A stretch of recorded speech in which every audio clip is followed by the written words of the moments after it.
3 meses como delegado del Poder Popular. ¿En qué fecha?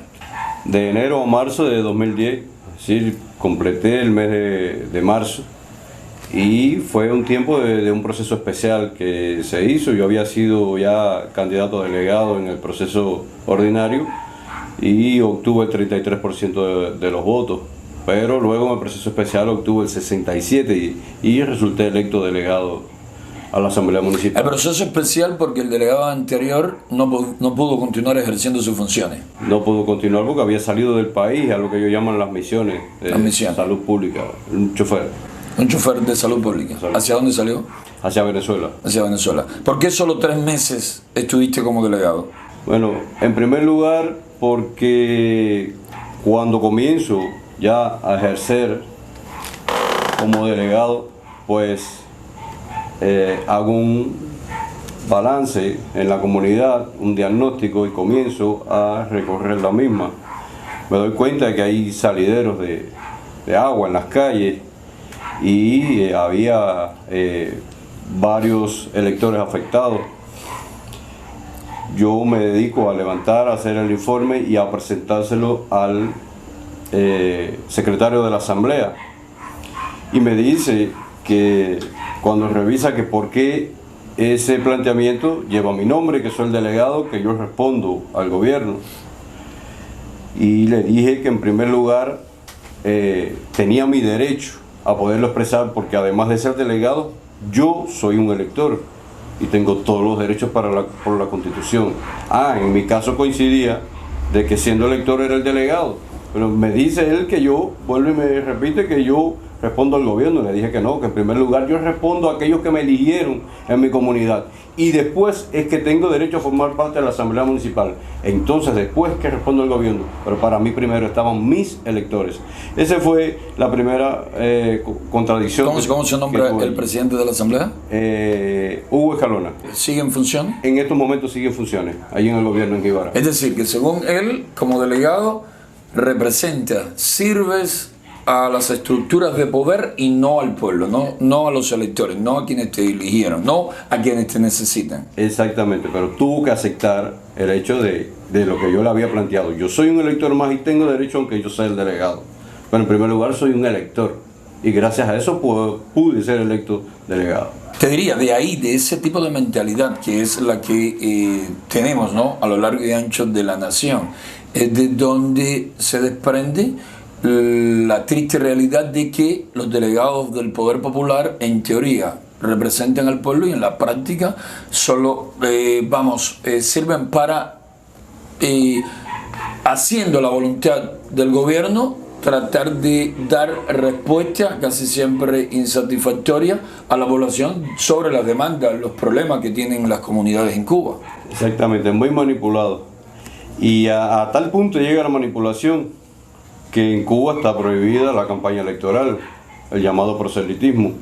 Pero ¿cómo es posible si una vez que los delegados son electos y días posteriores se conforma la Asamblea Municipal del Poder Popular, pues el partido decida a distancia de quién va a ser electo presidente? No considero eso un aspecto democrático. Si se dice que en Cuba no hay campaña electoral, hay un solo partido, ¿por qué tiene que el partido estar decidiendo entre los delegados que son militantes, que en cada elección son menos los delegados militantes que pueden llegar allí? Es decir, son en cada proceso más los que no son militantes que llegan porque ya el pueblo ha perdido toda su fe y su confianza en el partido se ha distanciado de las masas. Y realmente, un poco que como decimos un buen cubano, se han encuevado. Van a su madriguera, se encuevan para que no le hablen de problemas, los problemas que crecen cada día. Y como yo digo en los versos... Problemas que ha generado el mismo Partido Comunista, que ha creado desde que asumieron el control de la nación. Es que ese distanciamiento se ha mantenido toda una vida. Si uno llega y es a veces para uno poder ver a un dirigente, tienes que solicitar una entrevista, ver a tantas personas que uno se dice, pero ¿dónde vivo yo? Y si dejas el planteamiento, entonces no te dan la respuesta necesaria. Y he tenido que decir en varias ocasiones, ahí en reuniones donde tenía, que respuesta sin solución, eso no es respuesta efectiva. Y aquí te dicen, no, ya se le dio respuesta a ese caso, pero ¿cómo va a ser? Cuba está llena de eso, de respuestas sin soluciones. Y la gente necesita soluciones, no respuestas. La respuesta práctica es lo que necesita la gente. Dame solución a mi problema. Y es que en primer lugar pasa por problemas de recursos y pasa por problemas de indolencia ante los problemas del pueblo. No, mira, y como buen martiano que eres, recordarás lo que expresa Martí en su artículo sobre el tratado, el ensayo de Herbert Spencer titulado La futura esclavitud. Martí decía que este tipo de sistema generaba en eso, en una casta de funcionarios abusadores que al no tener contrapeso, al no tener competencia, al tener todo el control, todo el poder para hacer lo que estimen conveniente, termina abusando de la plebe cansada y trabajadora. Incluso termina diciendo que con semejante socialismo, al que en aquellos momentos, estamos hablando de 1880, 1883, es decir, con semejante socialismo, al que todo parece tender en Inglaterra, cuando aquellos estaban las ideas socialistas, el socialismo fabiano, muy popular, moviéndose mucho por el Reino Unido, y dice, con semejante socialismo, la miseria será general, será grande, general, afectará a toda la nación, ¿no? Esa es una triste realidad de este tipo de sistema, y Martí nos alertó de fecha muy temprana a dónde íbamos con esto. Desgraciadamente muchos no lo vieron de la manera en que debían verlo, y cuando vinimos a darnos cuenta ya nos habían montado todas estas estructuras totalitarias, todas estas estructuras de opresión, y con un aparato, no valga la redundancia, represivo gigantesco, pues mantienen el control de la sociedad a base de terror, de miedo, ¿no? De la población. Cuando comienzas como delegado, ¿ya estabas colaborando con la contrainteligencia? ¿Es 2010 o todavía? A ver, es que casualmente mi rompimiento con ellos se produce en marzo. A ver, coincide. Obvio, 2007-2010, rompimiento de ambas partes. De ambas partes. Poder popular, rompimiento con la... Poder popular y rompimiento. Válido eso. Hay un suceso que ya... dos sucesos fundamentales. Ese no era el único, a ver, de los que voy a plantear. Dos sucesos fundamentales que no son estos. Estos ayudaron. En primer lugar, estuve en La Habana. Me entrevisté con una oficial que trabaja en el grupo de apoyo del presidente de la Nación, de Raúl Castro. Porque en todos los niveles de dirección, incluso de los órganos de seguridad del Estado, no habían podido resolver el problema de la corrupción de algunos dirigentes, de los materiales que se habían desaparecido de Jibara a raíz del paso del huracán Ai, porque yo como delegado, ¿cómo es posible que a 2 años del paso del huracán Ai tuviera 47 techos sin poner todavía? A 2 años. A 2 años del paso. Y había dicho... Solo en tu circunscripción. ¿Cuál era tu circunscripción? Solo en mi circunscripción, la número 16. 16. ¿Aproximadamente con cuántos hogares esa circunscripción? Bueno, esa circunscripción tenía 742 hogares. Y más de 40 aún sin techo. Y más de 40 sin techo. Entonces, era una situación deplorable, pero además no era la única situación, pero esa era la mayor.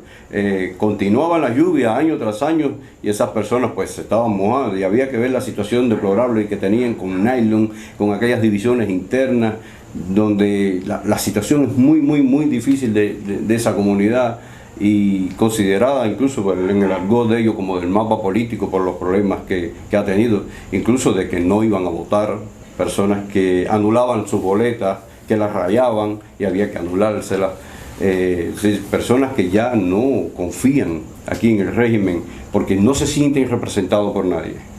Entonces veían en mí una luz, en un escritor que siempre fue crítico, a pesar de que en ese momento aún estaba colaborando con la policía política, pero jamás dejé de criticar incluso la oficialidad, los cuales por supuesto no tienen mucho nivel cultural, porque conocen mucho de su tarea, pero de hecho de conocer la cultura de su pueblo, de estar bien preparado, de haber estudiado bastante las obras literarias, pero además de saberse expresar. Aquí lo estamos viendo día a día, no se saben expresar, le faltan el respeto al pueblo, sobre todo a los disidentes, a los opositores. Entonces, a esa medida hemos llegado de incultura a la nación cubana, una nación muy instruida, pero poco culta. Entonces, esa oficial me dice a mí en La Habana que me cuide. Discúlpame, no sé, no te preguntaría el nombre porque quizás le puedas ocasionar problemas y no es nuestra intención ocasionarle problemas a nadie. Es decir, que te iba a preguntar, por eso te interrumpí, pero prefiero no hacerlo. Es decir, continúa lo que me ibas explicando y no vamos a hablar de la persona en sí, quién fue quien te dijo esto. La oficial me dice que ella va a reservar mi nombre para yo evitar tener problemas en mi municipio. Esto ante las quejas que le transmites. Las quejas que le transmito fundamentalmente del presidente y vicepresidente de la Asamblea Municipal Popular. Estamos hablando del presidente en funciones y del vicepresidente también ahora en funciones. Entonces, Ahora no. No, ya el vicepresidente pasó a ser presidente pero terminó sus mandatos. Es decir, ya él pidió liberación, solicitó liberación por problemas de salud en el mandato pasado. Ya de todas formas tendría que dejar de ser ya... ¿Cómo se llamaban los dos, estas dos personas, vicepresidente, presidente y vicepresidente en esa época? Bueno, el presidente, sé que el nombre era Eduardo, su apellido no lo recuerdo ya hace algunos años, pero el vicepresidente, que luego fue presidente durante 2 mandatos, que estaba también en ese entonces, José Ernesto Maya Saldívar, además primo hermano de la primera secretaria del partido, a quien iba a elegir, a su primo hermano allí. Sabemos que para el artículo 5 de la Constitución, en Cuba, la fuerza máxima y superior de la sociedad y el Estado es el Partido Comunista, un partido que hace proselitismo y es el único que hay.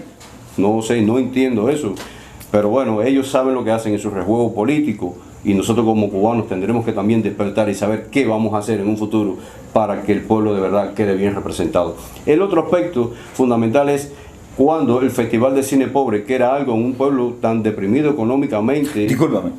Esta funcionaria te dice que va a reservarse tu nombre para que no te cause problema. Insististe, me decía que insististe en que querías solución para aquello. Y ella te insistía en que no te buscase problema. Es decir, como reconociendo de que no hay solución contra la corrupción de los dirigentes porque es algo generalizado, es algo intrínseco del mismo sistema.